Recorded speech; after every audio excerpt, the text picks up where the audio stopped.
출애굽한 모세는 장인 이드로와 재회했습니다. 이때 모세는 장인이 데리고 온 아내 십보라와 두 아들 게르솜, 엘리에셀과도 다시 만나 기쁨의 교제를 나누었습니다. 이후로 장인 이드로는 모세와 얼마간의 시간을 함께 보낸 후에 다시 자기 땅으로 돌아갔습니다. 그런데 그 얼마간의 시간을 모세와 함께 보내는 동안 이드로는 상식적으로 잘 이해가 되지 않는 상황을 하나 보게 되었습니다. 그것은 장정만 60만 명이나 되는 이스라엘 백성들의 송사와 재판을 모세 혼자서 감당하고 있었던 것입니다. 장정만 60만 명이면 웬만한 대도시 인구와 맞먹는 숫자인데, 그런 인구들이 모이면 반드시 인간관계 속에서 행정과 사법적으로 처리해야 될 일들이 생기기 마련이죠.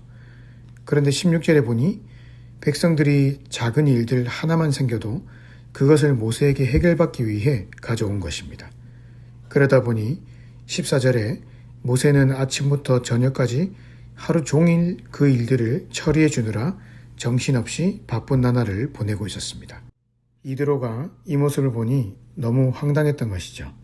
이드로가 미디안 땅에서 그 작은 공동체 안에 제사장으로 있었을 때도 조직이 잘 개편되어 움직였는데, 이렇게나 많은 인구들을 혼자서 감당하는 모세의 모습을 보니 이해가 되지 않았고, 한편으로는 안쓰럽게 생각되었던 것입니다. 그래서 장인 이드로는 모세와 이스라엘 백성들 서로의 유익을 위해 하나의 제안을 내어놓았습니다. 그것은 백성들 가운데 능력 있는 사람을 뽑아서 각각 1000부장과 100부장, 50부장과 10부장으로 나누어서 그들에게 일을 분담시키는 것이었습니다. 아마 가장 사소한 문제는 10부장이 감당하고, 그보다 조금 비중 있는 문제는 50부장이 감당했을 것입니다. 그리고 순차적으로 100부장, 1000부장, 그리고 사안이 가장 중대한 문제들만 모세가 감당할 것을 이드로가 제안했던 것입니다. 24절에 보니 이에 모세가 장인 이드로의 말을 수용해서 즉시 이스라엘 중에 능력 있는 사람을 뽑았고, 그 중에서 1000부장, 100부장, 50부장, 10부장을 세워서 일을 분담시켰습니다. 그랬더니 공동체가 훨씬 더 알차게 성장해 나갔습니다. 모세가 혼자 일할 때는 아무리 기다려도 다루어지지 않던 문제들이 조직을 개편하고 나니 세워진 장들을 통해 즉각 처리가 되었고, 백성들은 더 이상 기다릴 필요가 없었습니다. 모세도 그 덕분에 시간을 많이 확보할 수 있었고, 오히려 그전에는 놓치고 지나갔던 많은 중대한 사항들을 민수기서에 보니 제대로 잘 처리해 나가는 것을 볼 수 있습니다. 저는 오늘 아침에 이 본문을 묵상하면서 광야 생활 초기에 장인 이드로를 통해 이 조직을 개편하게 하신 이것은 모세를 향한 하나님의 정말 크신 은혜였다라는 것을 깊이 생각해 보았습니다. 물론 이 개편을 통해 이스라엘 공동체가 훨씬 더 효과적으로 활발하게 움직이게 된 것도 하나님의 은혜였지만, 저는 좀 더 다른 방향으로 생각해 보았습니다. 이 본문을 좀 더 깊이 묵상해 보면 하나님께서 장인 이드로를 통해 말씀하신 조직 개편의 목적이 단지 이스라엘 공동체를 효과적으로 운영하는 것에만 있지 않았다는 것을 알 수 있습니다. 이 조직 개편의 진짜 목적은 바로 모세가 하나님의 위치에 올라서지 못하도록 하신 하나님의 은혜의 장치였습니다. 사실 지금 출애굽한 이후 광야 생활에서 모세의 위치는 가히 하나님의 위치를 방불케 할 정도였습니다. 지금까지 있었던 일들만 봐도 그렇지 않습니까? 애굽에서 하나님은 모세의 손을 통해 10가지 재앙을 일으키셨고, 홍해 앞에서 모세의 손을 통해 바다가 갈라지게 하셨습니다. 마라에서 써서 먹을 수 없던 물도 모세가 나뭇가지를 던지니 200만 명의 이스라엘 백성들이 단물을 실컷 먹을 수 있었습니다. 이쯤 되면 모세의 위치가 이스라엘 백성들 사이에서 어떻게 인식이 되었겠습니까? 거의 하나님처럼 보였던 것입니다. 물론 하나님은 고집불통이었던 이스라엘이 모세에게 순종하도록 하시기 위해 그를 그 백성들의 눈에 마치 하나님처럼 보여주게 하셨습니다. 왜냐하면 그에게 그런 권위가 있어야 백성들이 그를 따를 수 있었기 때문입니다. 하지만 모세는 하나님이 아니었습니다.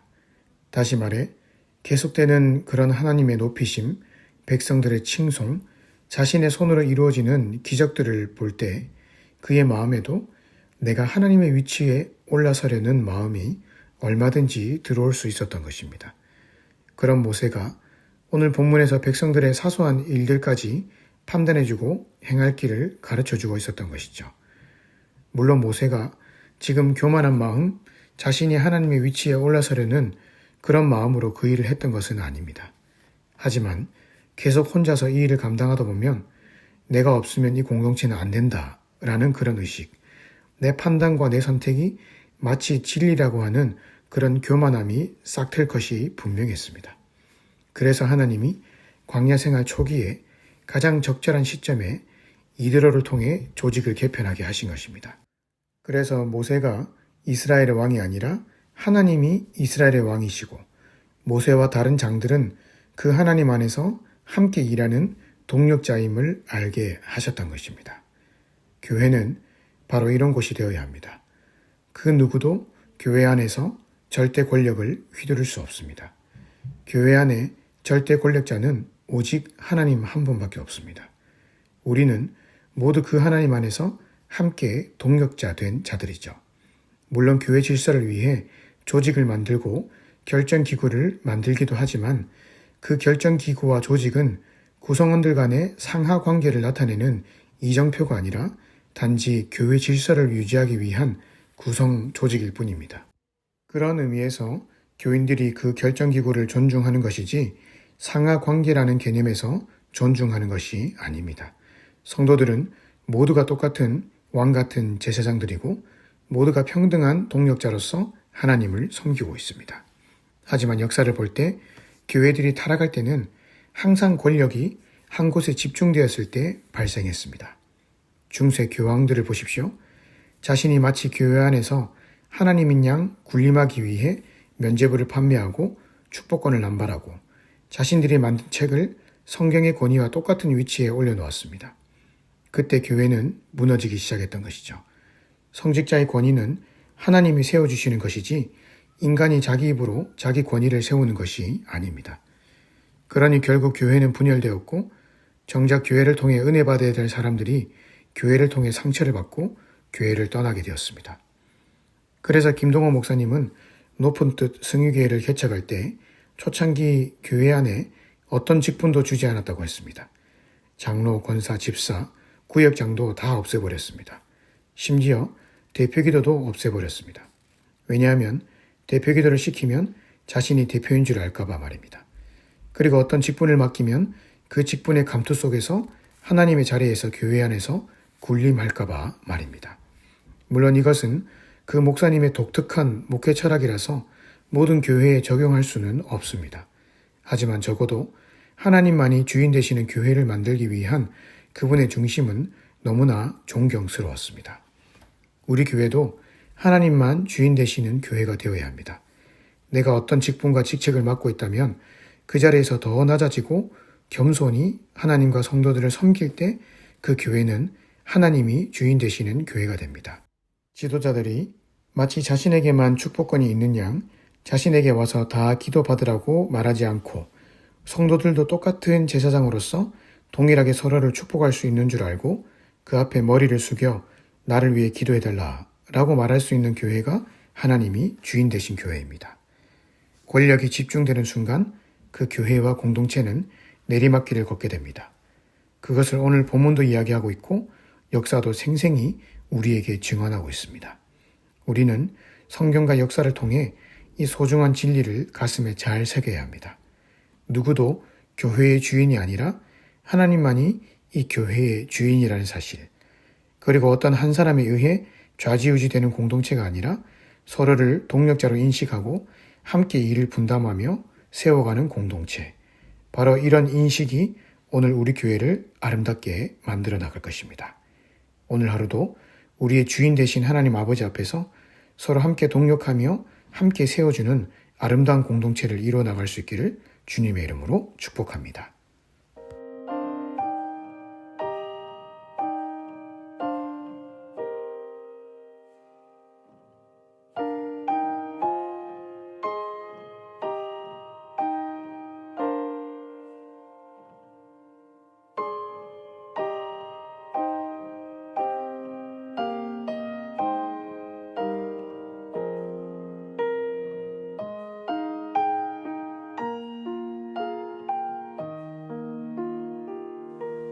참 아름다워라.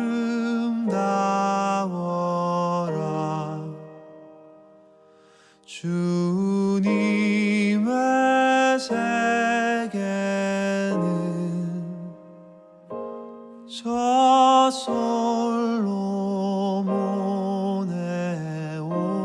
옷보다 더 고운 백합화. 주 찬송하는 듯 저 맑은 새소리 내 아버지의 지으신 그 솜씨 깊도다. 참 아름다워라. 주님의 세계는 저 아침에와 저녁농 밤하늘 빛난 별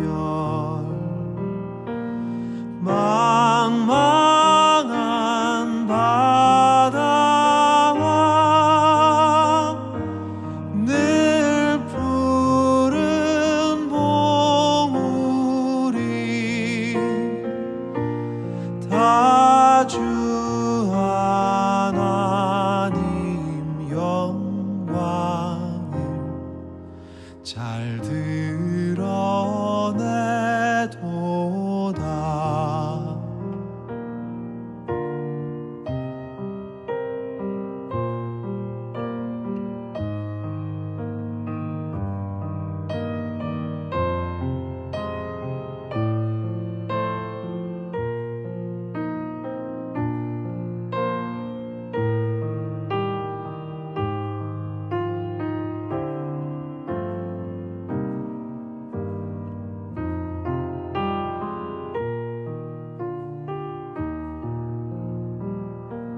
참 아름다워라. 주님의 세계는